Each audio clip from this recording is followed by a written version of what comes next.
Hey, great to join you this morning. This whole concept of Republicans jumping into the climate issue is one that is perhaps a little bit of a head scratcher for some people. And so I want to just talk a little bit about the why very quickly. You know, the president came out and he talked about the importance of doing this, this tax agenda. And so we did modernize the tax code. The president has talked a lot about regulatory reform. And so we have moved forward in this approach where whatever the current number is, 22 old regulations rescinded for every one new one. There's been a big focus on trade agreements and just fairness within the trade space. And so there's been a lot of work looking at how do we improve the competitiveness of the United States. And there's another one that goes along with that. And that is, how do we reduce the cost of building a widget or manufacturing in the United States? And we can do that through energy conservation. We can do that through energy efficiency, all based just on innovation. Now, you've heard other people talk about addressing this issue through ideas like Green New Deal. And that's it's a huge change in our energy structure in the United States. And so before we look at whether we need that type of big change, I think it's important to take a look at exactly what's going on right now. So if you look at the screen, you'll see what that red bar represents on the left. That represents the emissions reductions in the United States over the last 15 years. Emissions reductions. All those little puny blue things represent the emissions reductions of other countries. So I'll say it again, the red bar over the last 15 years is including reductions last year. We reduced about 140 million tons of emissions last year. So the red bar is our reductions in the United States. The blue bars are the next 12 emissions reducing countries. We have exceeded reductions in the United States more so than the next 12 countries combined. Don't take it from me. You can see the inset quote there. In the last 10 years, the emissions reduction in the United States has been the largest in the history of energy. And that is from the director of the International Energy Agency. So it's not even close. Now this one I know from where you are going to be really hard to see. I'll interpret it for you. What this shows, many of you may recall Waxman Markey. On the left side, you see the gray bar that has an upward trajectory. That was the projections of cost. Let me make sure I've got the cost. Yeah. No, I'm sorry. That's the one on the left is the emissions. The one on the left is the projected emissions that was projected to occur in the future. So you can see an upward trajectory and increase in emissions. The red bar on the left side, the downward trajectory, that was the mandates that Waxman Markey was going to require, the reduction in emissions it was going to require. Waxman Markey didn't become law. The blue line that shows actually greater emissions reduction is what we've actually achieved. So my takeaway there, and I hope yours as well, giving free market a chance to operate, allowing for innovation to dictate how this works as opposed to allowing for winners and losers to be chosen by Congress results in better outcomes. Now, the one on the right side is cost, the red bar, the highest bar on the right, that was the projected cost of energy under Waxman Markey. Again, when you pick winners and losers. The gray bar was projected without action. The blue bar is what has actually happened. So take away from this slide, we have actually achieved lower emissions and lower costs. All right? I mean, it's the Bud Light commercial, great taste, less filling, right? You get it all. Now, this right here jumps into Paris Accords. So under Paris Accords, as you all know, the president has withdrawn. You've had all these people who have come out and said, oh, I can't believe you've done that. We need to back this thing. Here's the reality. Under Paris Accords, emissions have gone up, not down. As a matter of fact, for every 1 ton of emissions reductions in the United States, for every 1 ton of emissions reductions in the United States, China has increased by 4-fold. So for every 1 ton we've reduced, China's gone up 4. The bar on the right side, on the far right, The green is the United States emissions reduction. It's going below zero. The red is China increasing. China today emits more than the United States, the European Union, and Japan combined.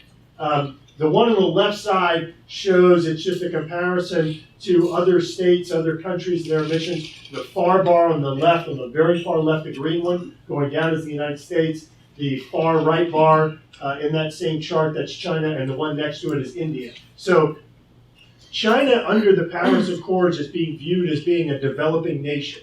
Now, my argument would be any nation that goes out and spends not millions, not billions, but trillions of dollars in defense and infrastructure investments around the globe should not be considered a developing nation.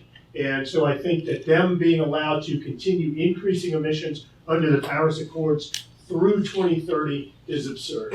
Now, here's another kind of talking point for U.S. energy. The National Energy Technology Labs back in September of last year did an analysis and determined end-to-end, including delivery, that Russian gas is about 41 to 47% dirtier, greater emissions than U.S. gas. So another way of saying that is that if we can supplant dirty Putin gas with U.S. gas, then you end up with an economic win. You kneecap Vladimir Putin economically. Somebody got it. And Bruce said the next meeting committee, and I say it all the time, and every time he can't stop laughing. But in any case, it shows that our gas is actually cleaner. So the more we supplant Russian gas, the more we cut the Nord Stream 2 pipeline and other great ideas, it allows us to send cleaner gas, reduce global emissions, have economic partnerships with some of our NATO allies, and we're not sitting here funding Vladimir Putin's military activities around the globe. It's a win-win-win for the United States. As you can see on the third bullet on the left, even our coal is cleaner than Chinese options, and we overall have much lower emissions than other countries. You can look at the map on the right side, and that shows you the opportunities that we have to supplant Russian gas and to increase this cleaner burning U.S. gas. Bottom line is that as we move forward, we're looking at a Republican strategy, applying Republican principles to this idea of climate change. And so, once again, just to talk about where the facts go. If I were to ask you today, is it the state of California that's reduced their emissions over the last 10 years, or the state of Georgia? Which of those two has reduced their emissions to a greater level, California or Georgia? California with all of their aggressive efforts. That's right, buddy. You see that? You're getting picked on. You got it.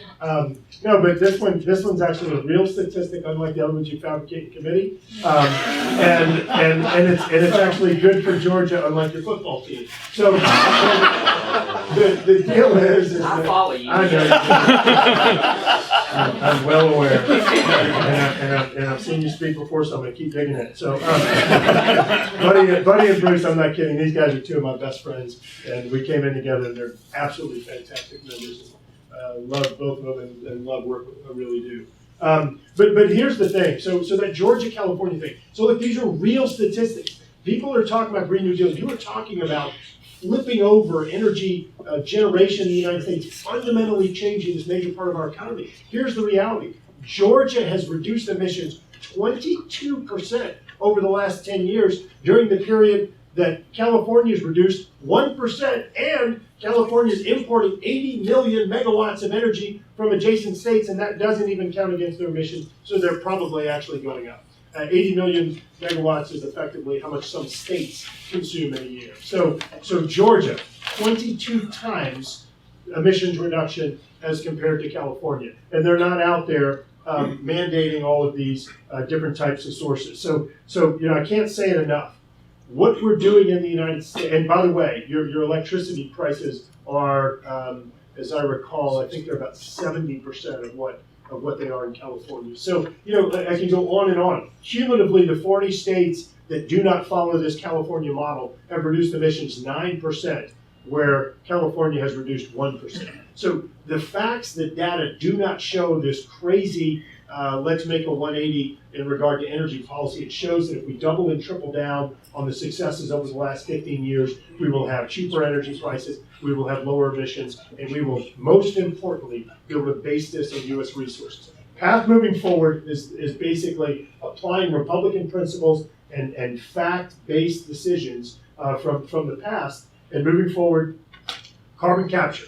45Q is an emissions sequestration, carbon sequestration incentive that we did in the December 2017 tax bill. We have already come out and announced we want to make that permanent and enhance it. I would like to see, and it has not been announced yet, but I would like to see a biogenic component added to that, to where we can use the natural environment to also incentivize. But carbon capture, if we can complement our robust fossil fuel resources in the United States with a carbon capture, you can have lowest cost, you can have reliable energy, exportable energy out of the United States, and you can have it emissions-free. The technology has already been demonstrated for power generation in Texas.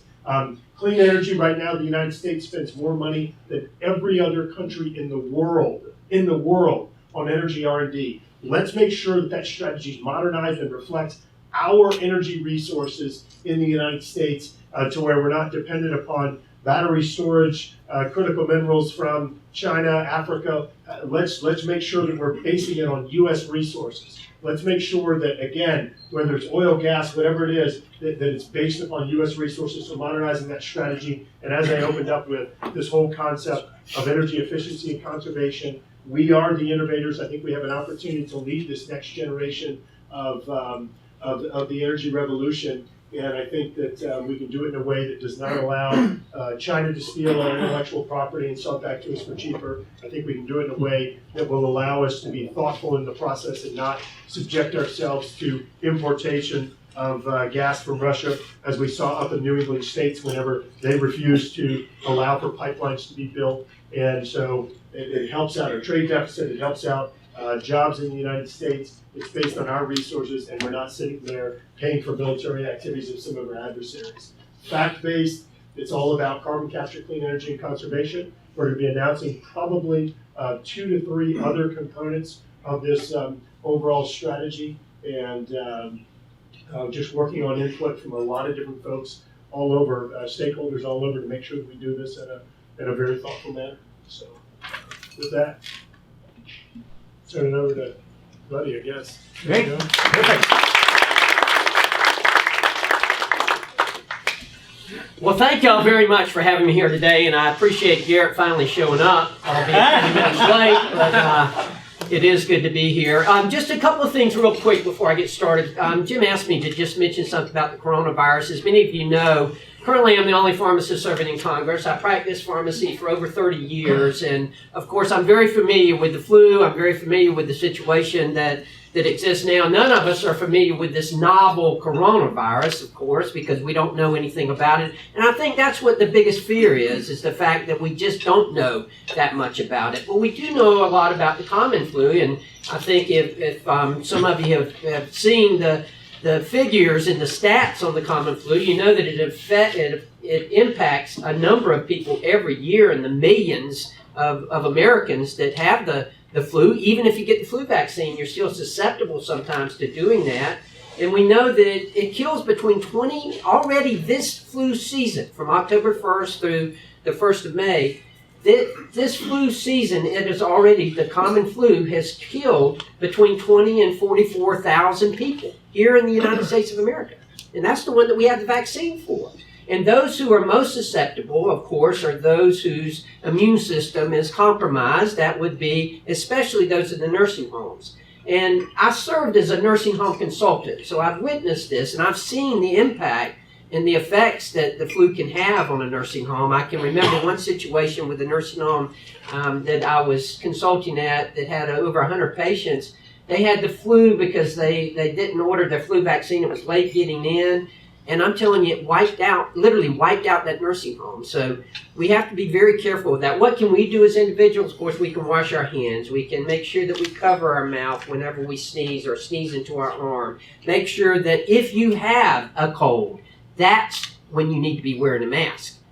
The Surgeon General has come out and said that you really don't need to be wearing a mask if you don't have a cold, but if you do have a cold, or if you know you're a carrier of the coronavirus, you need to be wearing a mask. So all of that is very important. So let me caution you again, don't be going to places where there's a high elderly population, such as the nursing home or such as the Senate. So make sure that you do that. But it is true. You know, I saw a tweet this morning that I thought was really good. It had what the pessimist says. The pessimist says, oh my God, the stock market is crashing and everyone's going to die from the coronavirus and Donald Trump's not going to get elected president again. And the optimist, he says, look, stocks are on sale right now. So I really think that's the way the pessimists look and the optimists look. But we will get through this, and it's just important that we all do our part. And I hope that we don't replace the handshake with the elbow bumps. I mean, I'm fine with the elbow bump, but I'm from South Georgia, and we shake hands, and we hug, and we do all those things. So maybe if we get through this, we can get back to some kind of normalcy. I want to thank Garret for his leadership, because he has really taken on a role of leadership throughout this whole process with the Select Committee on Climate Change. You notice I don't refer to it as climate crisis, I refer to it as climate change. I do believe in climate change. I believe climate's been changing since day one, and I believe that we have to address that situation. I'm old enough to remember, like some of you in this room, back in the early 70s when we thought we were headed toward another ice age. That's the way things were going then. Well, of course, now we see ourselves in just a different situation. I actually advocated to be on this select committee. I wanted to serve on this committee. I have the honor and privilege of representing the 1st Congressional District of Georgia. It includes the entire coast of Georgia, all the way from South Carolina down to the Florida state line, over 110 miles of coastline, a pristine coastline, and it's very important. There are certainly things that we need to do. One of the 4 main goals that I think that we've had on the committee and that I've had personally is to make sure that we increase our resiliency. That's going to be important. In the coast of Georgia, 3 out of the last 4 years, we've seen major weather events. We've seen hurricanes. We've seen Hurricane Matthew, Michael, and Irma, and we barely missed Dorian. So we've seen the impact that it can have. We've also seen the impact that we've seen on the coast with rising sea levels. I give 2 examples all the time of what we need to be doing. And I think there's 3 things we need to have. We have to have mitigation, adaptation, and innovation. And 2 of the examples I give, again, live on the coast. On the coast of Georgia, we have 1/3 of all the marshland on the Atlantic seaboard is in the state of Georgia on that 110 miles. 1/3 of all the marshland. Now, if you build a house on a slab next to the marsh, guess what? It's probably going to flood at some point. We got to adapt to that kind of thing. We got to be smarter than that. We got to have in our building codes where you got to build those houses up. That only makes sense. I give another example. We have a number of barrier islands on the coast of Georgia. One of those barrier islands is Tybee Island. Many of you, I'm sure, are familiar with it outside Savannah. Well, Tybee Island has the road, the only road that goes to that island. We're in the process of rebuilding that road now. Well, that road now, 5 to 6 times a year, floods. Not because of rain, but because of high tides. And it has to be shut down. It has to be closed because of the rising sea level and because of high tides. Now that we're rebuilding that road, we need to build it up. We need to be smart. We need to adapt to what's going on. So that's very important. Another thing that we need to do is that we need to maintain a booming economy. We're never going to make it through this unless we have the private sector, both in jobs, both in companies and in individuals, helping us with this and investing in this, putting the capital forward with this. We can only do that if we have a booming economy. So we need to keep our economy strong, which is just the opposite of what the Green New Deal is going to do. The Green New Deal is going to destroy our economy. We all understand that. So we need to do just the opposite. We need to keep a strong economy. The third thing that we need to do is, first of all, and Garret mentioned this and did a good job of explaining this, this is not a U.S. problem. This is a global problem. That's something we've all got to understand. What good is it going to do us, as Garret showed you with all the slides here and all the facts, that we are doing our part in the United States. But if the other countries don't do their part, then it's not going to help at all. We've all got to do this together. It's a global problem. And fourth, and the one that I have been stressing the most, is that we cannot leave our rural areas behind. Now, I mentioned that I represent the entire coast of Georgia, but I also have a lot of rural areas in my district. To the west, in the western part of my district, we have a lot of rural areas. And in Georgia, we have an abundance of a number of things in Georgia. One is sunshine, another is pine trees, and the other is pretty girls. I mean, we got all three of them in South Georgia, and we're very proud of that. And we're very proud of forestry.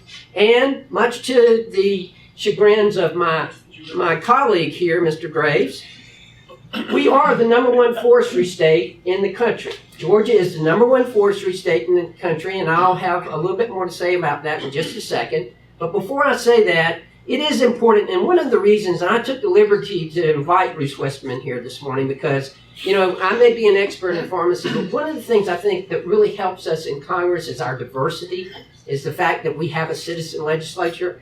Bruce Westerman is an expert in forestry. He knows it like nobody else in Congress knows it, and I appreciate him being here today. You know, when we talk about trees and what they can do, and of course Bruce can address this much better than I can, but what trees do is not only do they absorb carbon, but they store carbon, and that's important. One of our favorite sayings down in South Georgia is that when you breathe fresh air, get on your knees and thank the farmer who grew the trees. That's true, because trees help us with that. And that's one of the things I've been trying to bring up to the committee. The chair lady has asked us for our input on what we want the report to be. Now, I'm not naive enough to believe that she's going to include everything that we and the minority party want included, but I hope that we will be able to include forestry as part of that, because it's going to be very important. It's extremely important that we continue to use wood products, that we continue to emphasize this and to do this. I want to share with you one of the bills that I've been working on. It's called the Forest Recovery Act. Hart Thompson with my staff has really helped me with this and has been the lead on this. The Forest Recovery Act is House Resolution 1444, is that it? 1444. And what the Forest Recovery Act, I mentioned to you that we've had 3 out of the last 4 years, we've had hurricanes that have had an impact on our area. Well, what happens is that when you're talking about forestry, and again, Bruce can attest to this, but when you're talking about forestry, you're talking about an investment here of 20 to 25 years that you have to grow these trees, and that is on the low side, I think. Pine trees are some of the trees that are on the lower side of that, and a lot of them it's 25 to 30 years. But you're talking about 15, 20 years of investing into that forestry. And once you've written out off everything for the first 7 years, then if you have a catastrophe after that, then you're just out of luck because you don't get anything. What this bill says is that after that 7 years, once you've depreciated all of your land, that you can get a tax deduction for that if you have a catastrophic event, as long as you reforest within 5 years. And that's what we want. We want to continue to have this land be tree land and not be turned into condos or whatever, because we need that. As long as they will reforest, they'll be able to get a tax deduction for the fair market value of that land. Is that it? Good. Now, again, I want to mention, Georgia is the #1 forestry state in the nation. I know that the ranking member who spoke before I did has taken somewhat of a different approach to that and says that is not the case. I would like to share with you a video right now, if I could, by the Georgia Forestry Commission. Mr. Graves, are you watching?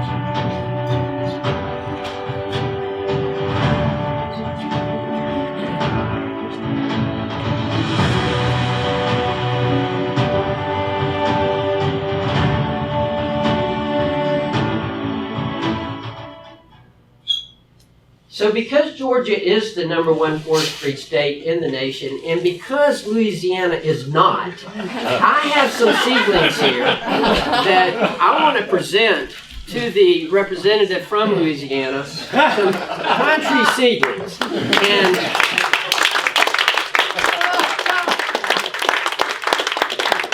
I know it's a shock to all of you that Georgians are better at sitting around watching trees grow.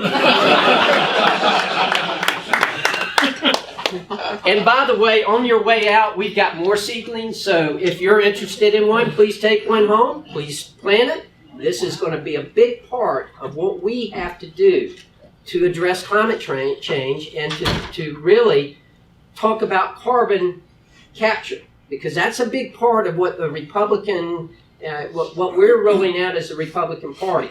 And that's going to be very important. In fact, Bruce has a bill, the Tree Bill, that he is the sponsor of, that I'm very excited. I'm a co-sponsor of that, and that is going to be a big part of what we do. So, thank you again for having me here today. Thank you all for taking part in this and for addressing this subject. Let me tell you, folks, this is an important subject. I mean, we like to have fun, as Garrett mentioned. Bruce and Garrett are two of my best friends up here. We all came in together. But at the same time, this is a very important subject, and I get that and understand that. And look, I've lived on the coast of Georgia all my life. It's where I grew up. It's where I was born, where I intend to live the rest of my life. I love the coast, and I never want to do anything that's going to harm the coast. I want to make sure that it's there for my children and my grandchildren, as I'm sure all of you do. So thank you very much. Great. Garrett, do you and Buddy have a little bit of time for some Q&A? And while you're doing it, Bruce, why don't you go ahead and explain your bill that you're going to be introducing, I think, today, this morning, or this afternoon, one of the two? Yep. Well, thank you. It's great to be here and to be here with my two good buddies that we came in together with. And, you know, in Arkansas, the football team's not that good, so watching trees is a favorite pastime of mine. But, you know, I was asked to come here and settle the dispute about what the #1 forestry state in the nation is. But before I talk about that, I do want to mention the Trillion Trees Act. We got a press conference at 3:30 this afternoon that Leader McCarthy will be leading that if anybody wants to come over and be part of it. But trees are an important part of addressing climate issues. If you look at the 411 parts per million of carbon that's in the atmosphere right now, the #1 best pragmatic, proactive, large-scale approach to removing that carbon are trees. There's nothing that even comes close to it. Trees are the natural carbon eater. Photosynthesis is an amazing thing. As a matter of fact, this wooden lectern here, about 50% of it by weight is carbon. So when you harvest a tree and you put it into wood products, you're storing that carbon and you're creating space for new trees to grow. So how do you rank the #1 forestry state in the country? I know the Georgia Forestry Association says Georgia is the #1 state. They might be a little biased, but as an unbiased observer, you could look at who has the most forest in the United States, and that's easily Alaska, like 4 times more forest cover than any other state. You can look to see which state has the highest percentage of their land mass in forest. That would be Maine. It's got about 90% of their land mass covered in forest. You could say which state has the biggest trees, and that would be California with the sempervirens out there, the giant redwoods, or the coastal redwoods and giant sequoias. But if you look at who has the most working forest, whose forests are being the most productive, and probably doing the most good for society, I would conclude that the state of Georgia is the #1 in the country with about 24 million acres of forest land.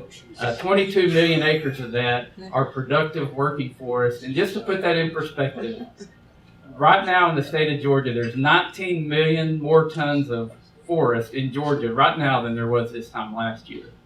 And to help you understand that better, if you look at it on a carbon basis, while Garrett gave his speech, the forest of Georgia